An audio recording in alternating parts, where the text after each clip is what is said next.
Novembro de 1989. Uma inesperada aceleração na história finalmente fez o bloco soviético, já em crise, sofrer um colapso. A multidão de berlinenses cruzando o muro entre os dois estados alemães simbolizará eternamente esse acontecimento. Quem poderia imaginar que menos de 2 anos depois os cidadãos, eles novamente, derrubariam a estátua de Lenin no próprio berço do comunismo? Esse outro símbolo estará para sempre ligado à desintegração da União Soviética. Entre essas duas datas, houve uma série de acontecimentos que alguns achavam imprevisíveis e outros inevitáveis. Os últimos dias da União Soviética. Versão brasileira, Alcateia e Gramofone.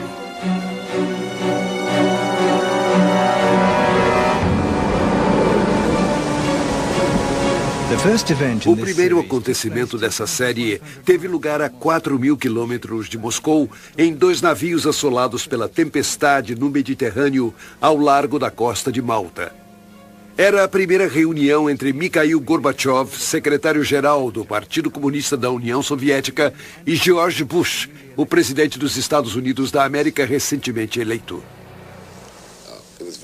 Foi muito engraçado, porque havia uma tempestade enorme e os barcos não puderam se aproximar. E Bush ficou enjoado e Gorbachev também ficou. Todos ficaram enjoados. Os dois homens que navegavam ao encontro um do outro naquele mar tumultuado eram os líderes das duas maiores superpotências do mundo. George Bush, presidente dos Estados Unidos da América há menos de 1 ano, sucedera Ronald Reagan, o homem que se referia à União Soviética como o império do mal e que havia levado a um clímax o confronto nuclear com o bloco soviético. Bush continuaria com a política do seu antecessor?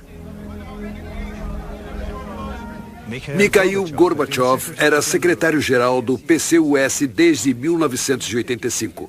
Na época, ele tinha 54 anos. Trouxe o espírito jovem à liderança do partido e deu início a reformas radicais.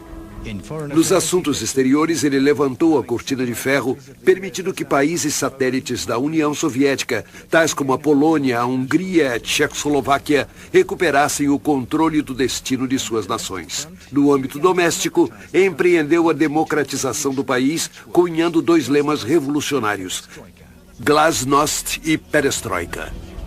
Glasnost queria dizer liberdade de expressão. Perestroika queria dizer reestruturação dos sistemas político, econômico e social. Pessoas perguntam o que é perestroika. Bom, é trabalhar seriamente. Isso é o que é a perestroika. É ajudar os outros, é sentir o apoio dos outros. Isso é o socialismo. Logo que Gorbachev disse, agora vocês podem falar, foi o fim. Depois disso, não era mais possível parar ou voltar atrás. Era tarde demais. Tudo fluiu daí. No entanto, em 1989, o resultado era duvidoso. Mesmo que a sociedade soviética estivesse começando a respirar, mesmo que a censura à imprensa tivesse sido abolida e que as liberdades individuais estivessem sendo mais respeitadas e que as prisões arbitrárias tivessem desaparecido, a vida cotidiana dos russos se deteriorava. Foi quando a reunião de Malta teve lugar. Gorbachev chegou à reunião de cúpula em uma posição extremamente fragilizada. Ele tinha uma meta crucial: obter dos americanos o fim da escalada nuclear. Por motivos morais, claro, mas também por motivos econômicos. A redução drástica dos gastos militares o ajudaria a financiar sua famosa perestroika e elevar o nível de vida do seu povo.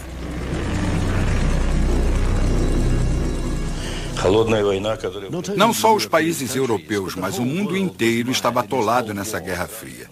Você tem que perceber que a União Soviética e os Estados Unidos tinham enterrado muitos bilhões de dólares na corrida armamentista. Imagine o que poderia ter sido feito com esse dinheiro todo. No mês anterior à reunião, a administração Bush esteve dividida. O presidente Bush, e foi aí que eu desempenhei um pequeno papel, levou todo o seu comando, todo mundo, para Camp David, que é a residência presidencial de férias, e convidou para fazer uma palestra para todo o seu comando, duas pessoas que representavam visões acadêmicas americanas diferentes a respeito de Gorbachev. O professor Richard Pipes, de Harvard, que não confiava em Gorbachev, não acreditava nele e achava que a perestroika era um truque. E Stephen Cohen, de Princeton. Cohen, em 1989, tinha uma bem conhecida visão de que Gorbachev representava para os Estados Unidos uma oportunidade histórica de terminar a Guerra Fria. Depois que Pipes falou e que eu falei, fizeram perguntas. E imediatamente ficou claro para mim que o presidente já tinha decidido que ele iria acabar com a Guerra Fria com Gorbachev em Malta, naqueles navios. Bush falou a famosa frase: a União Soviética não é mais nossa inimiga. Temos que nos livrar do conceito de que somos inimigos comuns. E eu disse a mesma coisa. Nós nos apertamos as mãos. Esse gesto e essa frase em comum simbolizaram o fim da Guerra Fria. Para todos nós, foi uma grande conquista. Imediatamente nos veio à mente uma pergunta: como devemos agir nesse novo ambiente? Era difícil de responder.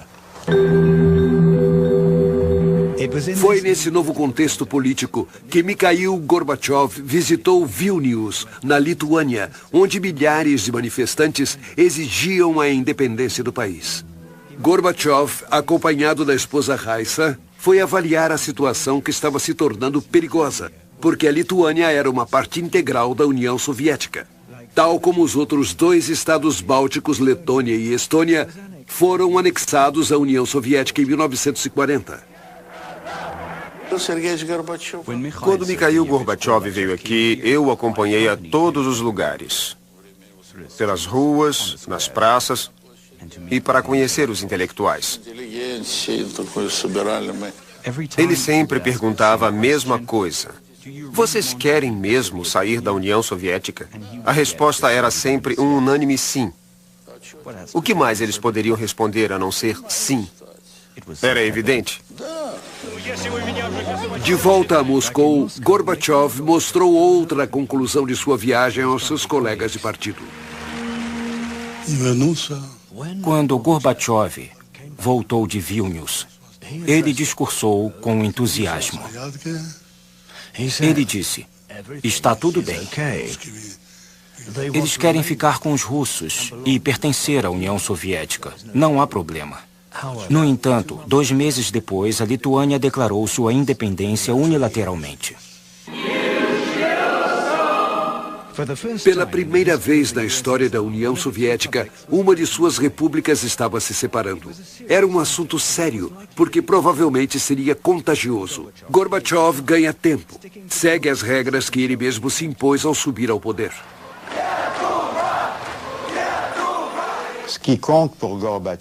O que importa para Gorbachev, e que para mim é prova de suas qualidades excepcionais, é sua ligação a certos princípios morais, sua aversão pelo uso da força, sua formação. Ele era advogado e tinha grande consideração pela primazia da lei.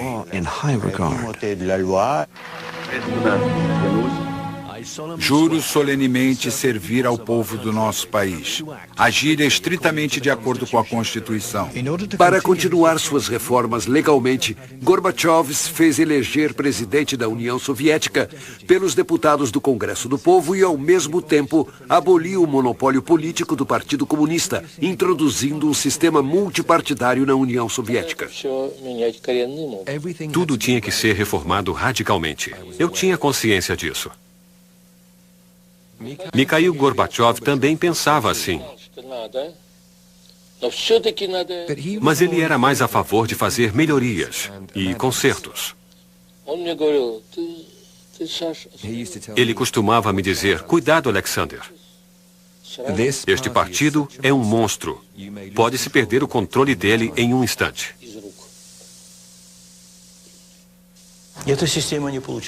Esse sistema tinha chegado ao fim da linha. Estava desatualizado. Era óbvio, pois seguia uma política autoritária.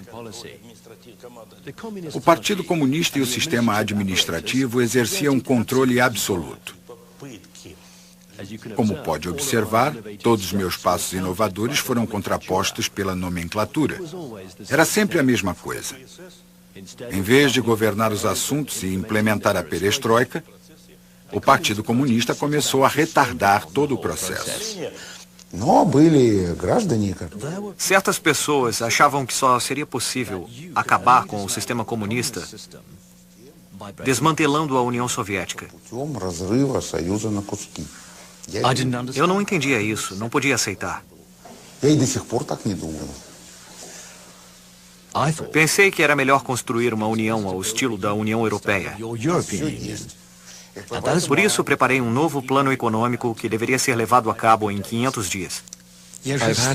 Tive que intervir nesse assunto durante os debates parlamentares para criticar severamente Yavlinsky e o próprio Gorbachev. Eu lhes disse, como podemos mudar para uma economia de mercado em 500 dias se nem criamos uma teoria de liberdade de mercado? Como podemos resolver esse problema em 500 dias? É loucura.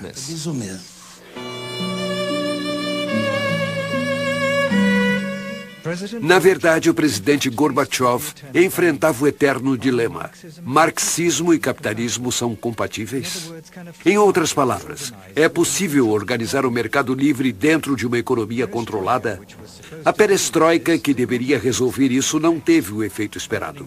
Abrir o mercado para a competição foi um fracasso, porque os preços continuaram fixos e os novos produtores independentes não estavam mais interessados em vender com perdas. O resultado foi uma queda na produção, prateleiras vazias das lojas e uma escassez generalizada. Não há nada nas lojas. Estamos cansados de procurar. Não há nada. Façam alguma coisa, por favor.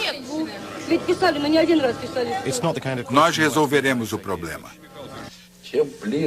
2 meses antes da eleição, Gorbachev já falava da necessidade de liberar os preços dos artigos de primeira necessidade. Mas quanto mais próximo chegava o momento de decidir, mais sua caneta se distanciava do papel. Gorbachev postergou e finalmente desistiu do seu plano. Mas era tarde demais. O dólar, negociado de forma ilegal, tornou-se a moeda de referência. O rublo desmoronou. A inflação disparou. Mendigos começaram a aparecer nas ruas de Moscou, coisa nunca vista antes. Os salários e as pensões não eram mais pagos regularmente. Em retrospecto, 20 anos depois, Gorbachev critica aquele plano abortado para dar um impulso na mudança econômica. Na verdade, foi um grande erro. É impossível fazer uma transição de um sistema econômico ao outro em 500 dias. Fracassamos mesmo. O fracasso foi tão extenso que no dia 1º de maio de 1990, pela primeira vez na história da União Soviética, o líder de um país foi obrigado a descer do pódio oficial na Praça Vermelha pelas vaias da multidão. Foi então que um homem que esteve desfavorecido durante anos passou ao primeiro plano, Boris Yeltsin. Ele era um alto oficial, um importante apparatchik, provinciano, apreciado por sua eficiência e franqueza, que havia sido o primeiro secretário do partido em Moscou antes de ser transferido por Gorbachev por ter criticado o progresso lento da perestroika. Devo admitir que a nomeação de Yeltsin foi um erro conjunto do partido. Discutimos exaustivamente se devíamos ou não aceitá-lo entre nós. Me disseram, Mikhail Sergeyevich, ele é confiável, deveria estar na nossa equipe. Ele não irá hesitar, ele tomará decisões. Então o aceitamos. E como tudo isso acabou? Bom, isso você sabe. Deputado do povo eleito à frente dos reformistas comunistas, Boris Yeltsin nunca perdeu uma chance de mostrar sua hostilidade contra Gorbachev. Regularmente ele o atacava no parlamento. Chegou a hora de dar à sociedade uma imagem objetiva da situação. Isso é o que Mikhail Sergeyevich Gorbachev deveria ter feito. Ele proclamou a perestroika e, claro, tem responsabilidade primordial na crise atual. A política externa de Gorbachev foi tão criticada quanto os fracassos da perestroika. Ele foi acusado de ter sucumbido aos poderes do Ocidente, não apenas por não ter negociado seriamente a partida das tropas soviéticas da Alemanha Oriental, mas também por um assunto muito mais importante. A administração Bush, disse a Mikhail Sergeyevich: todos concordamos que a Alemanha deve ser unificada. Esse assunto não pode ser adiado. Tem que acontecer, é justiça histórica. Mas o que fazer com a Alemanha unificada? Onde você irá colocá-la? Uma solução era colocar a Alemanha na OTAN para que pudesse ser controlada. Mas Gorbachev não gostou da ideia. Seria uma capitulação grande demais, uma concessão excessiva. Então disseram a Gorbachev, ou ele pediu, não sei bem, que se a Alemanha entrasse na OTAN, a OTAN nunca iria para o leste. Em outras palavras, a OTAN terminaria, pararia na Alemanha. Gorbachev teve essa promessa, mas ele cometeu um erro, confiou nos americanos. Era óbvio que os poloneses, os húngaros e os tchecos fariam qualquer coisa para entrar na OTAN, forçando os limites da organização até as fronteiras da União Soviética. Cada vez mais enfraquecido, Gorbachev, no entanto, teve uma vitória quando foi designado com ampla vantagem como secretário-geral pelo 28º Congresso do partido. Os conservadores ficaram em minoria, mas numa jogada espetacular, Yeltsin puxou o tapete do partido. Ninguém além de mim o viu naquele estado. Ele estava lívido, profundamente aborrecido. Ele que tinha sugado o leite da mãe comunismo. Ele que devia toda a sua vida ao comunismo. Tinha que deixar tudo aquilo.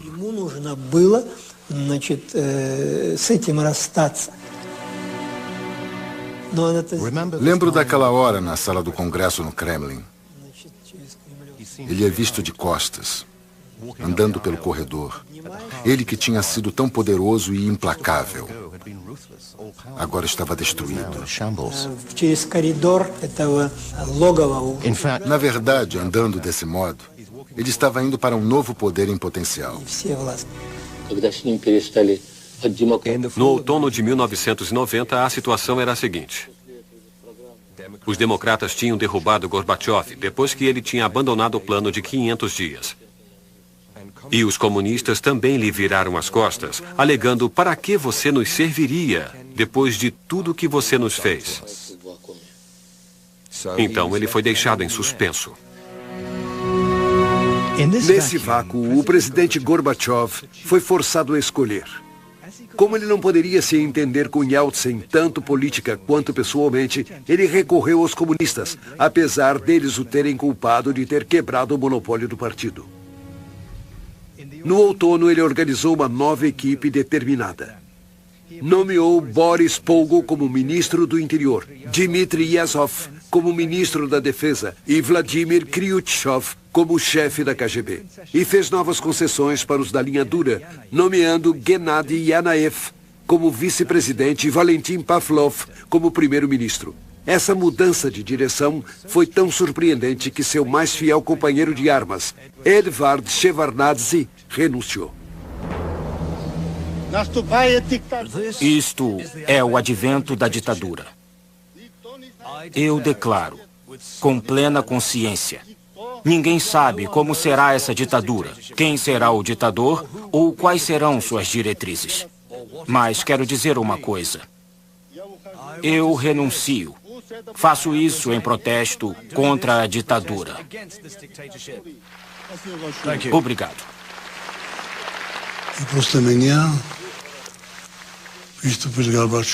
Depois de mim, falou Gorbachev.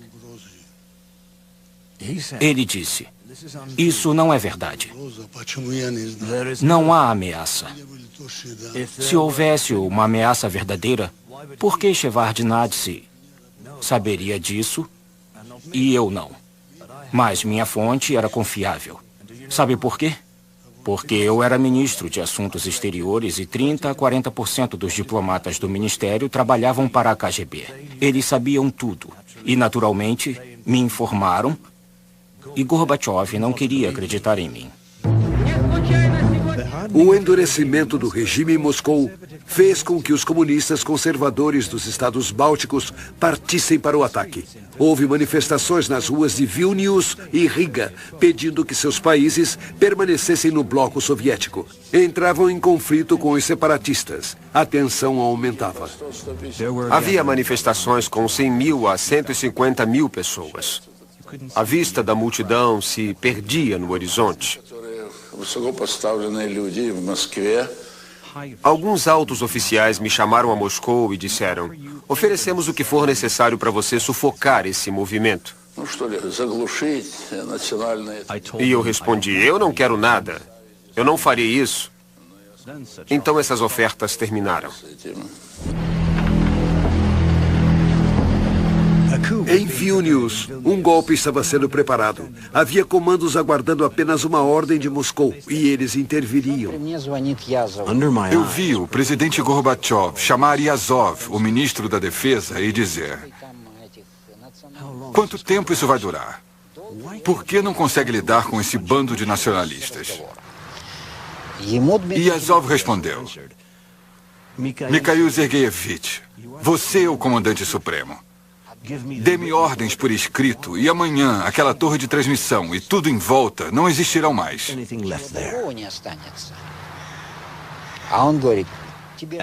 E Gorbachev disse: minha palavra não é suficiente para você? Na verdade, ninguém queria se responsabilizar pelo derramamento de sangue.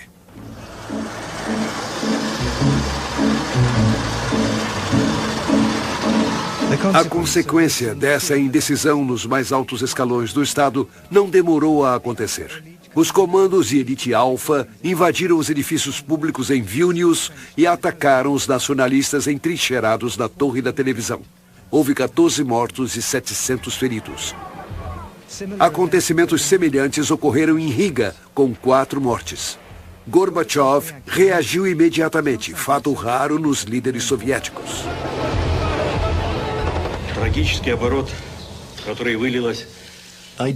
Lamento profundamente o desfecho trágico ocorrido recentemente na Lituânia e em Riga. E expresso meus mais sinceros pêsames às famílias afetadas por essa tragédia. As notícias das mortes em Riga e em Vilnius tiveram um efeito retumbante na União Soviética e no mundo ocidental.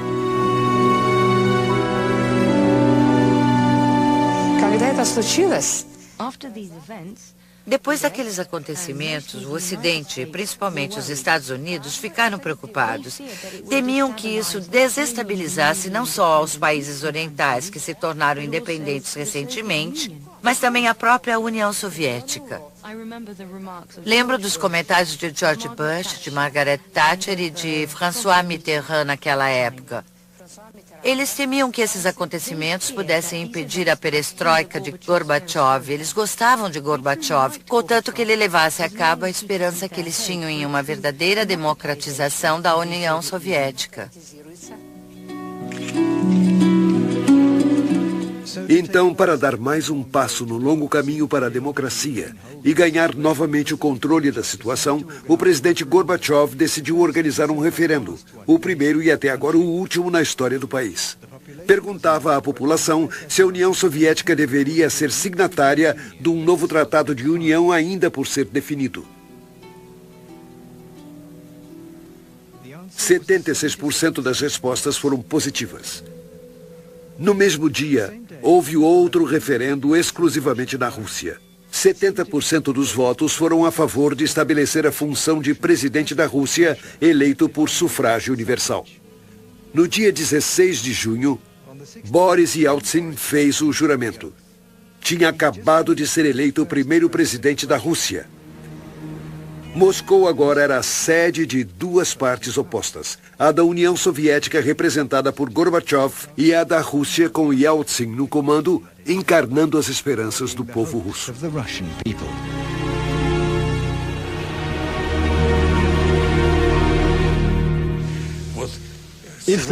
Se houve contradições entre Gorbachev e Yeltsin, não foram muito sérias. O que os impulsionava era a luta pelo poder, pelo primeiro lugar. Foi isso o que aconteceu, o que houve entre eles. Esses dois homens amavam tanto o poder que eu imagino que, se Yeltsin tivesse se tornado secretário-geral do partido, o partido teria se fortificado. Esse é o paradoxo. Nessa luta, Gorbachev foi prejudicado pelos resultados econômicos. Para tirar o país da profunda depressão cuja causa havia sido atribuída a ele, não teve outro remédio a não ser voltar-se para o Ocidente. Queria obter ajuda econômica em grande escala e conseguiu ser convidado a Londres para a reunião do G7, os países mais industrializados do mundo. Foram ditas belas palavras e ele fez um discurso impressionante. Escutem, eu fiz tudo o que me disseram para fazer. Me pediram para consultar especialistas, eu consultei. Me mandaram especialistas americanos, me pediram para liberar os preços e foi isso que eu fiz. Me pediram para liberar os mercados e eu liberei. Mas agora não tenho mais saída. Se vocês não me ajudarem, será um desastre. Mas quem surpreendeu ainda mais foi o Major, o primeiro-ministro inglês que presidia a reunião. Ele o cumprimentou, o acompanhou para fora e depois nos reuniu para discutir o assunto. Para minha surpresa, Major disse, é verdade, é preciso ajudar Gorbachev, mas o futuro é incerto e nós teremos obrigações. Temos que guardar alguma provisão para os seus sucessores. Foi bem surpreendente, já que foi a admissão da ideia de que Gorbachev estava para cair. Eles preferiam Yeltsin. Yeltsin era um líder brutal e duro, contrário à democracia, e que eles acreditavam que poderia manter a Rússia sob controle. Era o tipo de pessoa que Clinton queria no poder. Gorbachev estava indo em direção... Ele poderia ter tentado encaminhar a Rússia para uma democracia, uma social-democracia, e para uma reforma de independência que o Ocidente não queria. Eles preferiam ter um ditador que fizesse o que eles quisessem. Se o G7 tivesse dado a Gorbachev um grande pacote financeiro de ajuda econômica, financeira e de crédito, não teria havido uma tentativa de golpe. Nunca teriam ousado ir contra Gorbachev se ele tivesse um pacote de ajuda financeira de 20 bilhões de dólares. Nunca teriam feito isso. Gorbachev voltou de Londres com as mãos vazias e sabia que sua posição política estava por um fio. As férias de verão estavam próximas e circulavam rumores de um golpe de Estado. Tinha um fundamento. Um golpe estava sendo preparado há muito tempo por um pequeno grupo, todos próximos ao presidente Gorbachev ou membros do seu governo. Começou em dezembro de 1990. Não nos encontrávamos todos juntos. Nos reuníamos em pequenos comitês. O país estava indo para a ruína e era necessário tomar medidas extraordinárias para deter esse processo. Tínhamos a Constituição da União Soviética por detrás e o referendo de março, quando as pessoas tinham dito um firme não à dissolução da União Soviética. Os aspirantes a golpistas se opunham fortemente ao novo tratado preparado por Gorbachev, que tornaria a União Soviética uma federação de estados soberanos, cada qual gozando de um grande grau de independência. O projeto de um tratado para criar a nova União estava pronto. Foi publicado no fim de julho. Os principais problemas estavam quase resolvidos. O dia da assinatura já tinha sido marcado, seria no dia 20 de agosto. Os primeiros a assinar seriam Rússia e Bielorrússia. Os conspiradores pensaram, agora é a hora de agir. Foi isso que aconteceu. No dia 18 de agosto, enquanto Gorbachev e a mulher Raissa e a família estavam em férias na residência presidencial na Crimeia, algo preocupante ocorreu. O Ministério da Defesa cortou a eletricidade e o telefone na residência presidencial. Os militares me disseram que tinham recebido a ordem. Foi isso que aconteceu. E eles saíram de lá. Enquanto isso, navios da Marinha Soviética patrulhavam ostensivamente ao longo da costa. A ideia era criar uma sensação de tensão na residência. Pouco tempo depois, uma delegação de ministros e membros do parlamento entrou na residência de Gorbachev. Sem mais delongas, ordenaram que ele declarasse estado de emergência no país, o que de fato confirmaria o golpe de Estado. Ele respondeu declarando os princípios constitucionais. Eu simplesmente disse aos conspiradores: reúnam o Congresso do Povo. Então vocês falarão diante deles e eu farei o mesmo. Depois tomaremos a decisão adequada. Eles me responderam: nesse caso, renuncie. Eu me recusei. Portanto, o golpe deparou-se com minha resistência e não teve meu apoio. Eles queriam que eu os apoiasse. Foi assim que as coisas aconteceram.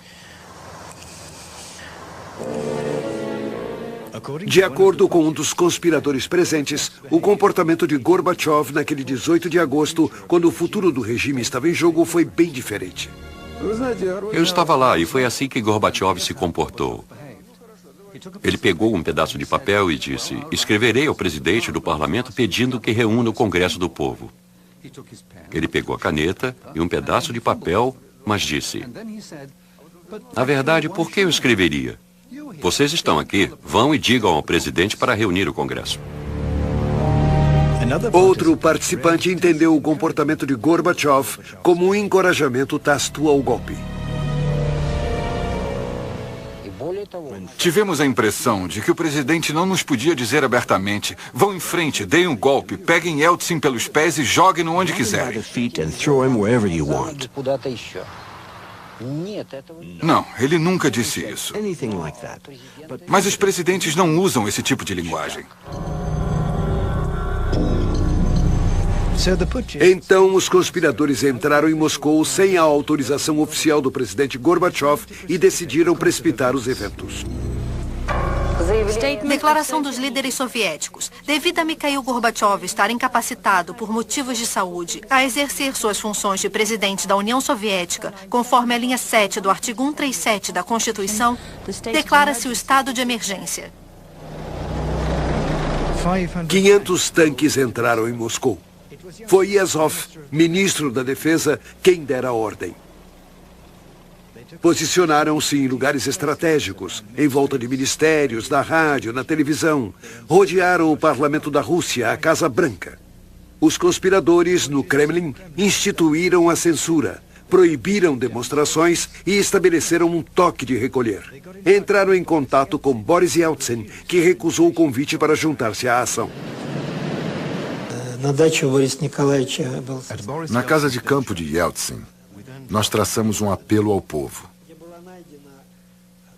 Encontramos as palavras claras, precisas e adequadas para dizer que Gorbachev, o presidente legitimamente eleito, tinha sido retirado do poder e que os golpistas eram criminosos de Estado.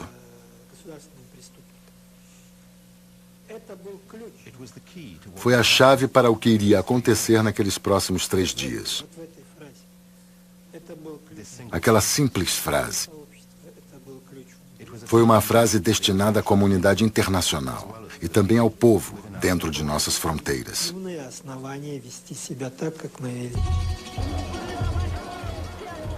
Cada vez mais moscovitas chegavam à Casa Branca, que estava rodeada por tanques. Yeltsin decidiu ir até lá falar com os soldados dos tanques, em sua maioria recrutas. Eu disse a ele: nem pense nisso, Boris Nikolaevich. Está fora de questão. Não sabemos o que eles pretendem. Não sabemos quem pode estar emboscado em algum telhado ou balcão. Você não pode fazer isso. Ele se voltou e disse: dê-me o texto da declaração. Eu ainda tentei persuadi-lo a mudar de ideia. Mas 5 ou 6 minutos depois, Yeltsin tinha subido em um tanque e alguns de nós subimos com ele.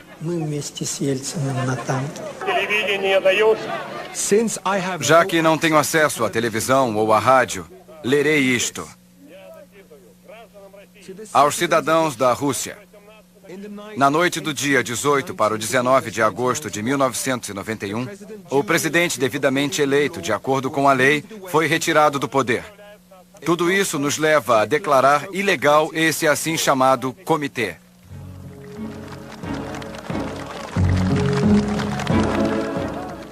A declaração de Yeltsin teve um efeito imediato nos manifestantes que tinham ido à procura de um líder. Os jovens soldados dos tanques não sabiam o que fazer.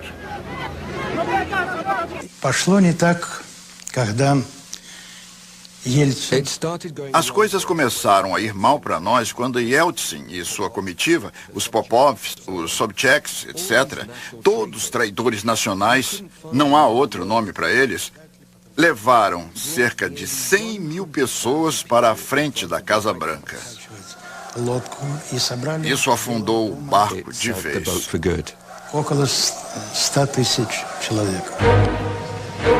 Às 17 horas, os conspiradores apareceram pela primeira vez. Gennady Yanayev, rodeado por 5 homens, fez uma conferência de imprensa. Ministros e dignitários do partido, todos tinham sido designados por Gorbachev. Gostaria de anunciar que o Comitê Administrativo do Estado de Emergência da União Soviética está totalmente ciente da extensão da crise que se abateu sobre nosso país. Dada a incapacidade de Mikhail Gorbachev por motivos de saúde de exercer suas funções como presidente da União Soviética, eu assumirei temporariamente a função de presidente. Na Crimeia, Gorbachev e sua comitiva, que acompanharam os acontecimentos pela televisão do Guardião da Casa, entenderam as intenções dos conspiradores. Raissa ficou chocada com a conferência de imprensa quando Yanayev foi visto com as mãos trêmulas. Gorbachev comentou que agora os conspiradores tentariam colocar a realidade a par das suas mentiras sobre o seu estado de saúde. Iriam tentar envenená-lo. A partir dali, ele recusou-se a comer o que fosse preparado nas cozinhas da residência. Privado do contato com o mundo exterior, Gorbachev temia por sua vida e gravou uma declaração numa câmera de vídeo caseira. Recuperamos esse documento excepcional que estava arquivado.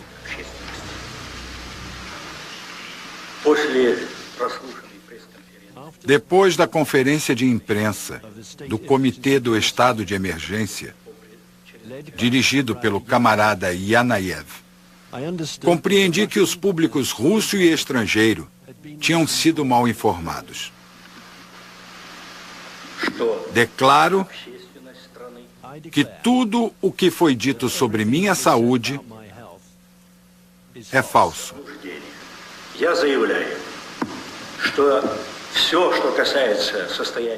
Essa mentira serviu como uma trama contra a Constituição.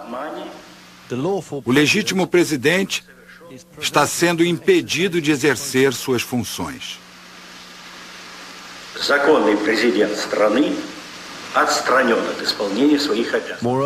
Além do mais, a residência na Crimeia, onde estou passando férias, está cercada por soldados.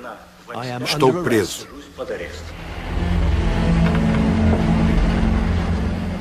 No dia seguinte, Yeltsin, que passara a noite no parlamento protegido por um forte serviço de segurança, recebeu cada vez mais apoio do país e do estrangeiro.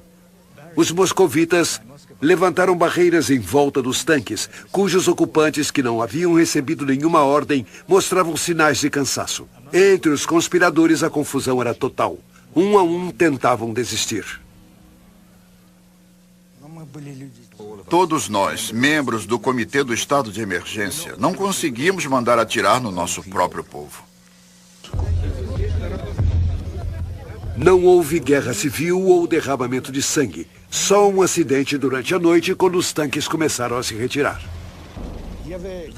Havia uma saída que tinha sido obstruída por veículos, tais como um caminhão de lixo, um trólebus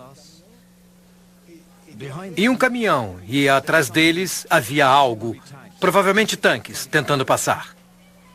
Eu vi um homem, e depois 5, 10, 20, correndo em disparada em direção dos tanques. E mais atrás, 100, 150, 200 pessoas.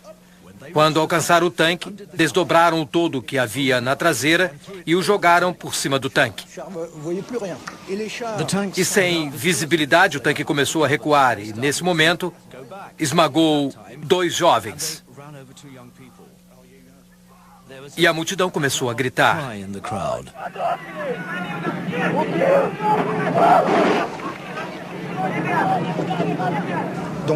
Os soldados saíram do tanque.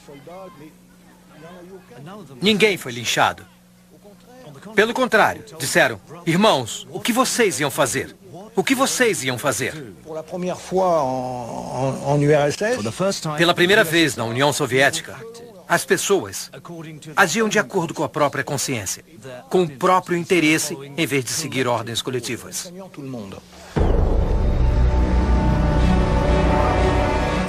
Na manhã do dia 21 de agosto, o estado de emergência foi levantado. Os golpistas se entregaram. Os tanques voltaram às casernas rodeados pela celebração popular.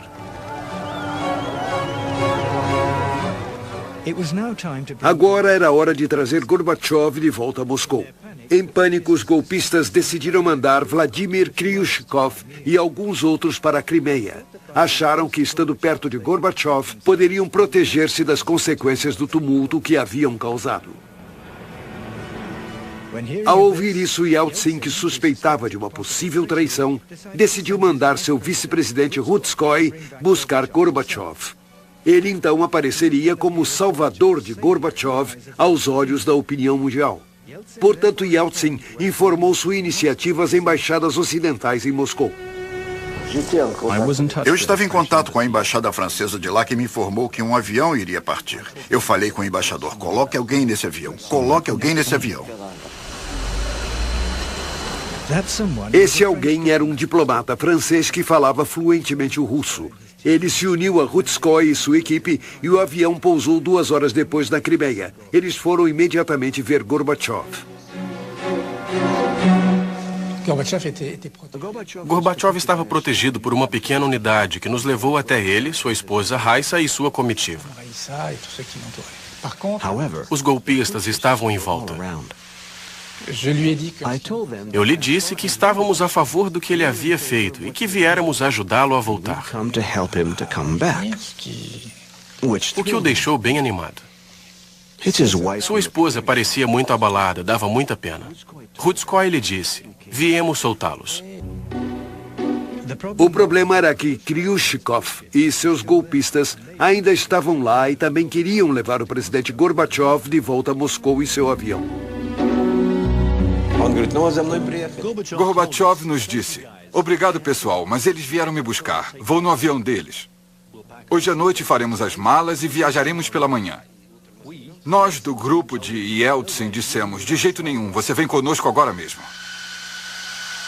Mesmo tentado em ir com os golpistas, Gorbachev concordou em ir no avião enviado por Yeltsin, mas ele sabia o que o esperava. Mikhail Gorbachev estava angustiado. Não estava no seu estado de espírito usual. Não sabia o que dizer. O corpo inteiro tremia. E eu sabia por quê. Porque ele tinha percebido que iria perder tudo.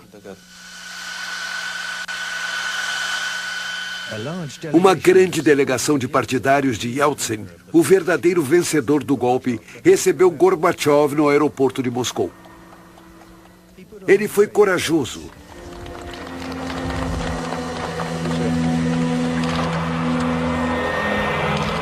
A esposa Raissa e a neta estavam visivelmente assustadas.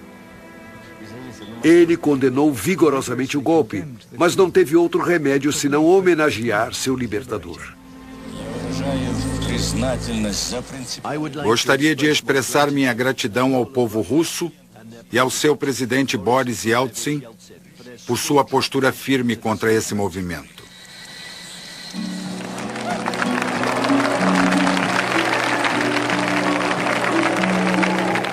Gorbachev estava agora à mercê de Yeltsin, que se apresentou como o salvador da perestroika e da democracia. E perante o Congresso dos Deputados do Povo, não demorou muito para desferir o golpe de misericórdia no rival. Ele brandiu o texto de um decreto que suspenderia as atividades do Partido Comunista na Rússia enquanto não fosse elucidada a real participação da equipe de Gorbachev no golpe de Estado. Um dos deputados foi mais longe. Devido ao papel que teve no golpe, o senhor não concorda que o Partido Comunista deveria ser dissolvido como uma organização criminosa?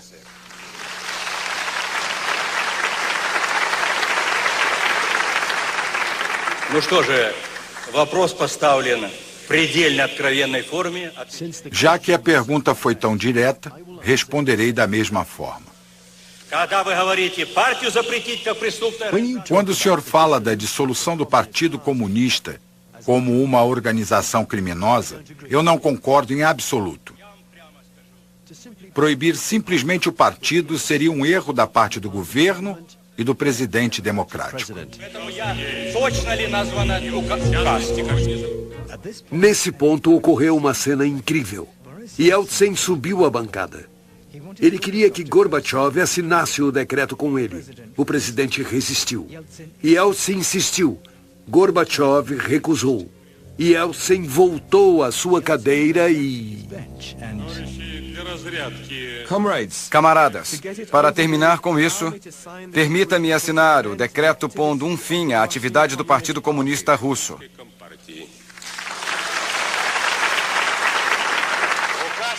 O decreto está assinado. Essas imagens, que foram transmitidas ao vivo para todos os aparelhos de televisão da União Soviética, aceleraram a desintegração do Império. Nas semanas seguintes, o governo soviético reconheceu a independência dos estados bálticos, da Geórgia, Armênia, Ucrânia e Bielorrússia. Foi quando o presidente Gorbachev, que tentava manter um elo ainda que tênue entre Moscou, Ucrânia, Bielorrússia e as repúblicas asiáticas, pensou em criar uma comunidade econômica. Trabalhamos em um novo tratado de comunidade econômica e Yeltsin estava na equipe. Ele até assinou. Publicamos esse projeto para um tratado e mandamos para os líderes de todas as repúblicas para ser ratificado. E pelas minhas costas, Yeltsin preparava os acordos de Bielovete. De fato, no dia 8 de dezembro de 1991, no chalé de caça de Bielovete, no meio da floresta bielorrussa, Yeltsin reuniu secretamente os presidentes da Bielorrússia e da Ucrânia, Stanislav Shushkevich e Leonid Kravchuk. A ideia era assinar com eles uma nova aliança política e econômica para arruinar o Tratado de Gorbachev e minar ainda mais suas funções como presidente da União Soviética. Sem Yeltsin e sem a parte representada pela Bielorrússia e pela Ucrânia, não teria havido a desintegração da União Soviética. E se não tivesse havido a desintegração, continuaria tudo igual. O velho regime com os velhos princípios que todos conhecemos bem. Gorbachev tinha perdido tudo. Bebeu a taça amarga até a última gota. No dia 21 de dezembro, em Alma-Ata, no Cazaquistão, 11 repúblicas uniram-se à Comunidade dos Estados Independentes, CEI, a nova comunidade econômica criada por Yeltsin, assinando dessa forma a sentença de morte da União Soviética, que tornara-se uma casca vazia. Gorbachev desaparecera. Passamos a metade do tempo nos preocupando com o futuro da União Soviética. Já chega.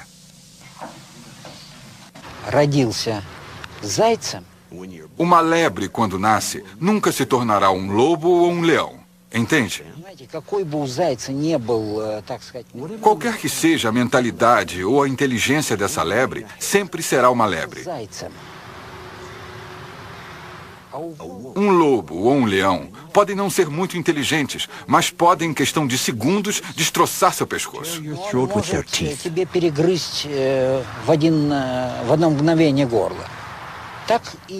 Isso dá uma ideia da relação entre Yeltsin e Gorbachev.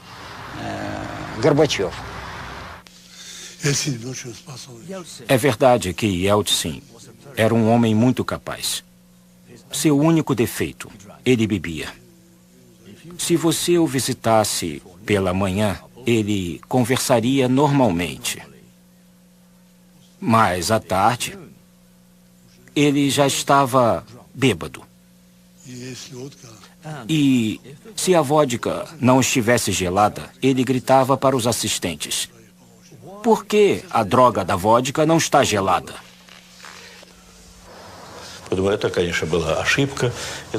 Yeltsin é uma pessoa inteligente e corajosa. Até tinha boas ideias. Mas era um aventureiro. No Kremlin, Gorbachev só governou os escritórios cada vez mais vazios que o aventureiro Yeltsin tanto queria ocupar. Gorbachev, o apparatchik que se transformara em democrata, que realmente acreditava na reforma do comunismo. O homem que destruiu o medo que cimentou o sistema soviético por mais de 70 anos foi acusado por seu povo de covardia, indecisão e fraqueza.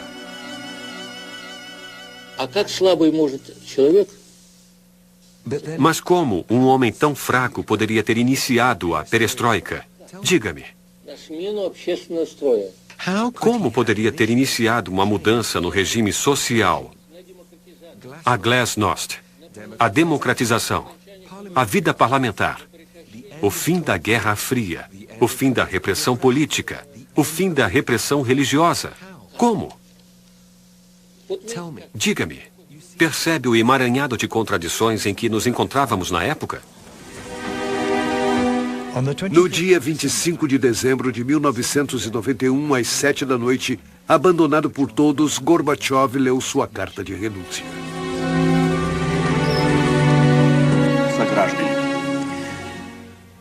Caros amigos compatriotas e cidadãos, em vista da presente situação com a criação da CEI, eu, pela presente, cesso minhas atividades como presidente da União Soviética.